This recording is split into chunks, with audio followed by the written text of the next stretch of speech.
I represented the Biden-Harris administration, and there was an immediate unwillingness to acknowledge the humanity of Palestinian life. When we saw a Palestinian child get stabbed in his home, when we saw Palestinian college students get gunned down in the streets because they were wearing keffiyehs and speaking Arabic, the Department of Education was nearly silent. What we are witnessing and what we have witnessed when it comes to the destruction of both Palestinian life and Palestinian education systems is wholly a genocide and a scholasticide, plain and simple. The vast majority of people who you speak to behind closed doors will tell you what we're doing is wrong, what we're doing is harmful to America's own interests, what we're doing is against America's own laws. But I can't say that publicly. That's because what we have in this country is not a policy problem, it's a political problem. We're gonna beat AIPAC at their own game. Josh Paul and Tariq Abbas join us. They formed a group called A New Policy. We're gonna talk about what that is in a second, but Josh left the State Department in protest during the Biden years because of the Gaza policy. And Tariq did the same for the Education Department. So Josh and Tariq, welcome. Hey, thanks for having us. Oh, no problem. Thanks, Cenk. Yeah. So Josh, let me start with you. So why did you leave the State Department? So I was working in something called the Bureau of Political Military Affairs, which is responsible for US arms exports and security assistance. And I left October 18th, 2023, at which point 3,500 people had already been killed in Gaza by American weapons. And I left because of the scale and scope of the harm that was being done, but also because when I put up my hand and said, this is wrong, this is harmful to America's interest, this is morally wrong, this is illegal, there was absolutely no willingness on the part of the Biden administration, the Blinken State Department, to even pause for a second to consider that. So I refused to be a part of it and I stepped down. So let's talk about that a little bit more, Josh. So what happens specifically inside the State Department? Like there's procedures for example, human rights violations and what the State Department does with that. So was Blinken and were Blinken and Biden basically going outside of regular procedures? And is that what frustrated you? Yeah, there's always been a double standard when it comes to Israel, and that's been a long-lasting problem. So for example, there's a law, the Leahy law, which says we can't provide US security assistance to gross human rights violators. When it comes to Israel, there's always been a different process for that, a higher level of authorization needed to move the ball forward. And that's why no Israeli unit has ever been prohibited from receiving US assistance, despite a lengthy record of human rights violations.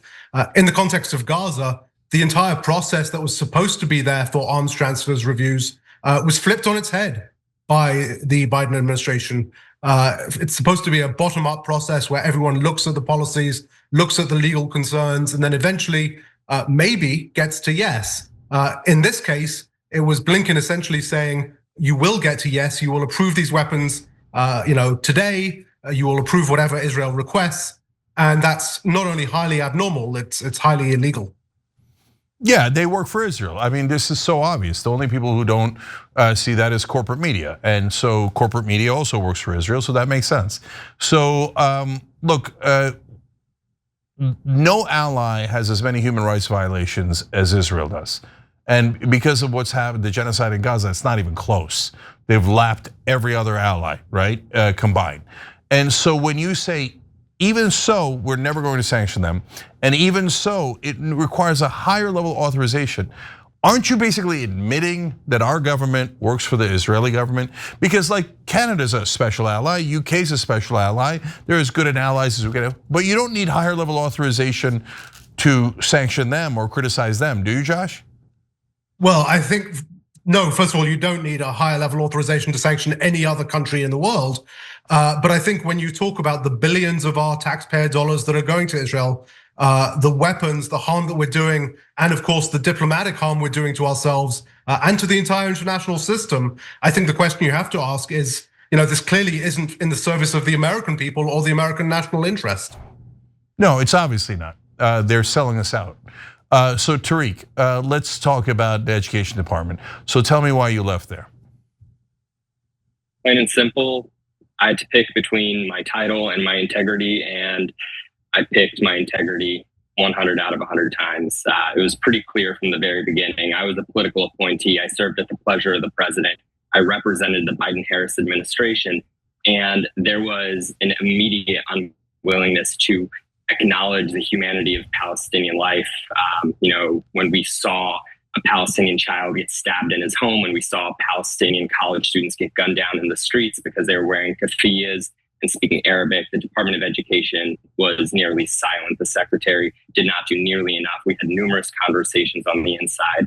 And it was what was clear to me, both as a representative of the government, but also as a Palestinian American, was that my own humanity was being sidelined, and someone needed to speak out. Someone needed to say what was being unwilling to be talked about inside the administration. And so a few weeks after Josh left, I did the same, and I never looked back. Yeah, so now through the Biden and Trump administrations, Israel has destroyed every college and university in Gaza. They've destroyed almost all of the schools in Gaza. And of course, our education department and our State Department has done nothing but kiss their ass while they do these horrific war crimes. So, but Tariq, we hear from time to time, oh, no, it's okay. Biden is kinder and more empathetic, and he's such an empathetic guy. And so he, like maybe mean old Republicans might side with Israel, but Biden, he's gotta have American interests, and he's just being warm-hearted, right? Is that the Biden that you saw when you were working there? It's not, and I'll say that the empathy extended only so far, and it stopped short of Palestinians. And what I'd say to the people that would say that Republicans are the ones that won't acknowledge Palestinian life, well, I'd call Joe Biden an old guard Republican as well. What we are witnessing and what we have witnessed when it comes to the destruction of both Palestinian life and Palestinian education systems is wholly a genocide and a scholasticide, plain and simple. This has been systematic destruction of the Palestinian history in Gaza, and it has been designed to completely uproot the historical significance of an entire people. It is wrong on every level, and the fact that Joe Biden was the architect of everything that happened, the financier of everything that we witnessed, and refused to do anything, allowed for what the Trump administration has done since Donald Trump won the election. And I would go as far as to say is Joe Biden is the reason that Donald Trump has become president and has been able to do everything that he has done, not just to the Palestinian people, but also to the academic system and our education department's dismantling over the last 10 months. Yeah, Joe Biden is among the worst of us. First of all, the reason he did all this is AIPAC was his #1 donor throughout his 200-year career. They gave him $11 million, and that one is not hyperbole, well over $11 million that we know of, let alone the dark money and the super PACs, etc. And so he totally worked for Israel and did not work for the American people. He betrayed us. And then he opened the door for Trump to do even more, because he raised the bar. Like, even all of these atrocities and genocide is good enough for Democrats, so you can do more, Donald Trump. And he, in every way, aided and abetted the war crimes of Israel. He proudly declared himself a Zionist. And then not only that, of course, he had no business running. He handed the country to Trump. And he didn't mind doing that because he's egotistical, and he's a terrible, slimy politician. Okay, that's my opinion. All right, so Josh, tell me about new policy. What is it, and what are you guys trying to accomplish? So what we are trying to accomplish is a change in American politics when it comes to US policy towards Israel and Palestine. Look, I know from the people I talked to in the State Department before and since I left, and Tariq and I both know from talking to officials, elected officials, congressmen, senators, that what we face here is not a policy problem. The vast majority of people who you speak to behind closed doors will tell you what we're doing is wrong, what we're doing is harmful to America's own interests, what we're doing is against America's own laws. But I can't say that publicly. That's because what we have in this country is not a policy problem, it's a political problem. And to address a political problem, you need a political solution. That's what a new policy is, through lobbying, advocacy, and campaign finance in support of candidates for office who are going to shift the dial, who are going to move the ball forward, who are going to stand up both for American law, American interests, and for humanity to that extent. That is what we are here to do, to provide that infrastructure and that real political power to shift American politics so we can get this into a better place. So Josh, why can't people actually stand up for America? Why must they bow their heads to Israel when they're inside the US government? Is it because of pro-Israel thugs that are in the government that would have them canceled? Is it because of pro-Israel thugs in corporate media who would then smear them as anti-Semitic and try to ruin their lives? So that's my opinion, but I'm looking at it from the outside. You tell me from the inside. What are the pressures inside the US government to loyally serve Israel instead of our country? Well, I think thugs is the right word, because at the end of the day, you have a lot of people who are afraid to say what they know to be true, because they know that, or they fear that it will be the end of their careers if they do it. And I'm not just talking about career civil servants, I'm talking about political appointees, I'm talking about elected officials. And that's what we've got to break. That's the incentive structures or the punishment structures, I would say, that have been taking our politics and our policies so far off track. And yeah, there is a degree of thuggishness to it. In fact, when you look at some of the tactics that AIPAC uses with congressional staff, with elected officials, it's downright thuggishness, and that's not in America's interest. But if we're going to fix that, we have to create new incentive structures. We have to make, and we're beginning to see this already, but we have to make support for change a winner. And it is becoming that in American politics. Now we have to push that through. Yeah, so let me ask one more for you, Josh. If you're in the State Department and you decided that, you know what, you just absolutely love, you can pick any country, Estonia, Paraguay, or China, Russia, Venezuela, right? And you decided, you know what, I'm going, even though they're committing human rights violations, I'm gonna bury it. I'm not gonna apply the law to this country because I love this country, whichever that foreign country is. I love Estonia, so I want them to be able to commit human rights violations, and I will bend American law to their favor. And by the way, there's a State Department report. I'm gonna spike it. I'm not gonna let my superiors see that because I love Estonia and I don't want them to harm Estonia. So I'm just gonna cover up anything from the State Department that says that. Is that illegal? Well, first of all, you'd be out on your ass in seconds.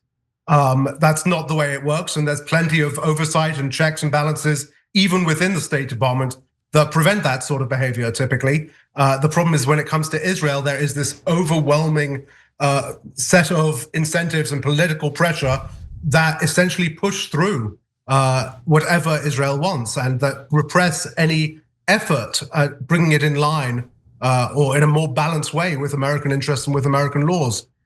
So no, that wouldn't work in any other context.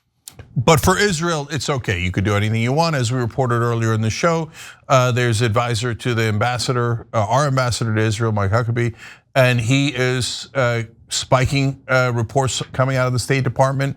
He is changing the reports and changing American policy unilaterally and saying that America is in favor of Israel having Judea and Samaria, which is definitely not American policy.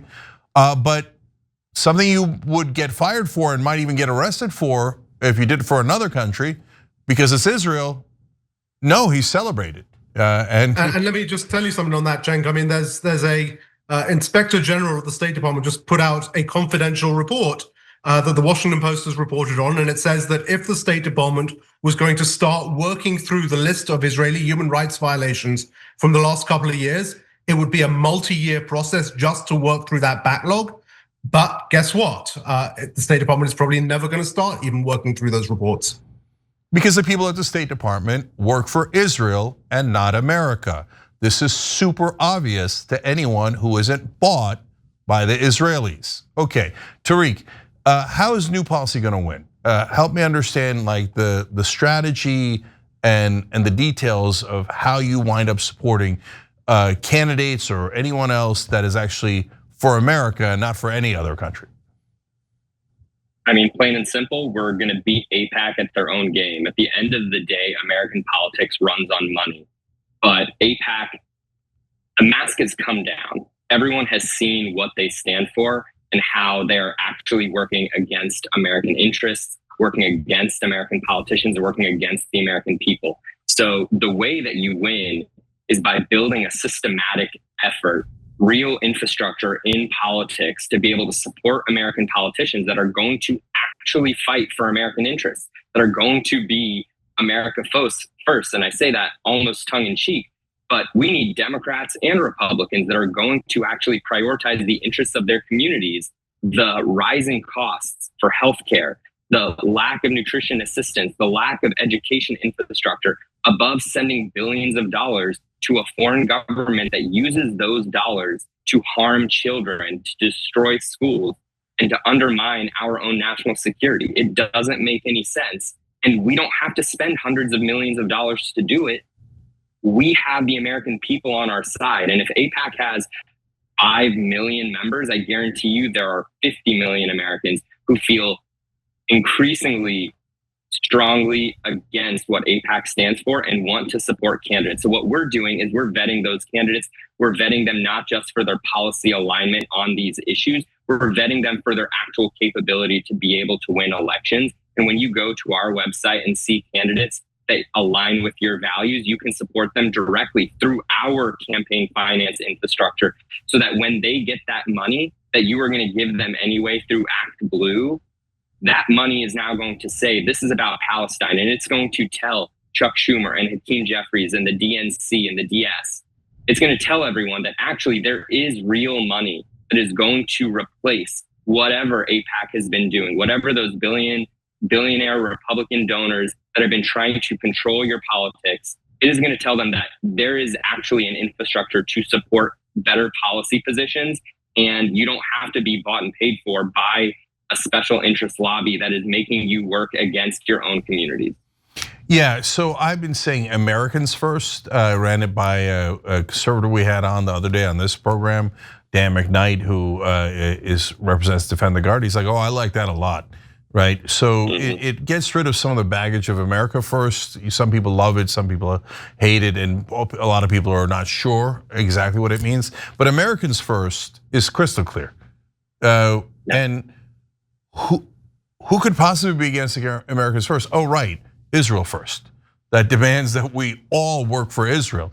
And then, but if we say we're occupied, they say, how dare you? You should all be canceled. Anyone who disagrees with Israel should be fired, right? But we don't control anything. Okay, well, that's your opinion. So let me understand, Tariq, a little bit more about the infrastructure. You mentioned infrastructure there. So if people go to your website, that's anewpolicy.org, anewpolicy.org. So are they going to see the candidates that are free of Israel's influence, and can they donate to them? Can they find out their policies? What do you have there? Yeah, so if you go to anewpolicy.org, that is our primary organization. It is a lobbying organization. It's a nonprofit. You can support, you can become a member. To do this work, we need as many people, as many Americans as possible to be part of this movement. So please join us at act.anewpolicy.org/membership. If you go to our PACs page, which is our sister organization that allows us to provide that direct campaign support to candidates, that's anewpolicypac.org. You can find candidates on the website right now. We're adding new candidates every day. We have dozens more in the queue, and we've interviewed over 150 candidates to date. We're going to be talking with more every single day because there's always more people that are announcing that they're running for federal office. We want to be able to identify as many of those viable opportunities as possible so that millions of Americans have somewhere to go to support those candidates. And these are going to be candidates that both are aligned on the substance. These are candidates that are going to speak to your values and people who have the capability of really winning these elections. These are not sure things by any stretch, but with your support, they will be successful. And that's why we need to build this type of infrastructure. That's what it's going to take to be able to transform American politics away from this Israel first mentality. Yeah. So look, on this show, we try to come up with different ideas on how to get our government back, how to get our democracy back. And it's not just about Israel. The donors have taken everything. Big pharma, big oil, defense contractors. They're robbing us blind on a daily basis. I loathe it, I can't stand it, right? And neither can the American people now, and we're fighting back. So Israel's just the tip of the iceberg. So we'll put their links down below in the description box for people to check out. Josh, we're also asking everybody, look, we're trying to do this peaceful, nonviolent, political, rhetorical revolution against this corrupted system. So what's your sense of what would be the most effective way to effectuate that revolution? What should people do to try to get their government back? So first of all, I have to say that I think we're in a tough spot as a country. I think that we have systemic and structural issues that are going to be very hard to overcome. But for as long as we can, we've got to try and make the system work. And to do that, I think we all need to play our role in politics. We all need to stand up and speak out and bring uncomfortable conversations into uncomfortable places. I think a lot of the time people back off and don't want to have those engagements around the water cooler, don't want to be the first to say an uncomfortable truth. I think that is a very important part of what we have to do. And the other thing we have to do is organize. We have to build coalitions. Right now, there are so many stovepipes, and that's the way the system likes it. They like each of us to be in our little stovepipe, isolated from other Americans who are also struggling, other Americans who are also facing economic challenges, social challenges. We need to find those points of intersectionality that bring us together, so that if I go to the Hill and I'm arguing for Palestine, I'm also arguing that Black Lives Matter. I'm also arguing that deportation shouldn't be carried on against people because of their identity. I'm also arguing that the environment matters, because all of these things are connected. Yes, and by the way, also I would argue arguing for right-wing Americans, independent Americans, every kind of American, because they're all affected by these policies. Either we have the money or Israel has the money. Either we have the money or it goes in subsidies for oil companies. And so this is in the interest of every American to stop this robbery. And so, Tariq, over to you. Okay, so what do you think? And give me. I put it this way for you: magic bullet. You can effectuate. You can press a button and it happens. What would you do to fix the current corruptness? I'd take money out of politics, but that's not the world that we're in. So that's not something that I can just magically do. At the end of the day, the money is the thing that continues to corrupt how our politicians act and operate. If money was not a factor, and they actually had to win votes and money couldn't influence those votes, they would actually work for Americans. They would fight for populist issues. They would not allow corruption to root itself so deeply into the infrastructure of our political system. So that's what I would do. In the meantime, we have to play within the system that we have, and that system necessitates providing that financial resources to the candidates that are going to be most aligned with you. And there are people out there who are going to fight for you, fight for your issues. We have to be able to support them. We have to give them the resources so that people can learn about them and know who they are. And I think that there are a lot of people who are ready to see real change, a lot of people who are putting their own names on the line, putting their own careers on the line to be able to fight that fight. And we have to be there to support them and to work with them every single day. Yeah, when I ask that question, almost every person answers money in politics. So we all know what the problem is, and if you put it in a poll, it gets 80 to 90%, well, sometimes 93%, saying, yeah, get money out of politics. That's obviously the answer. And yet, weirdly, the people who get the money in politics, the politicians, and the people they pass it on to, corporate media, never mention that. And they're among the 7% who say money in politics is great.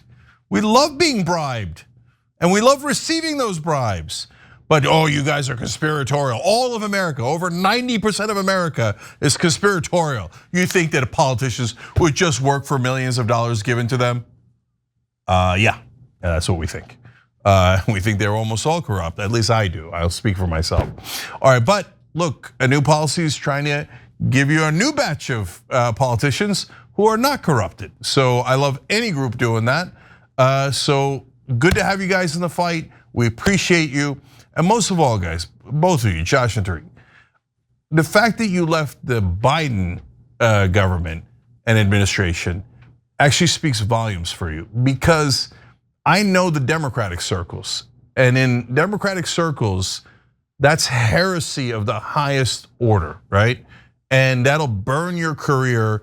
And in the old days, it would have been unthinkable. And when you guys did it, Biden had not lost his power yet. The Wizard of Oz had not been revealed.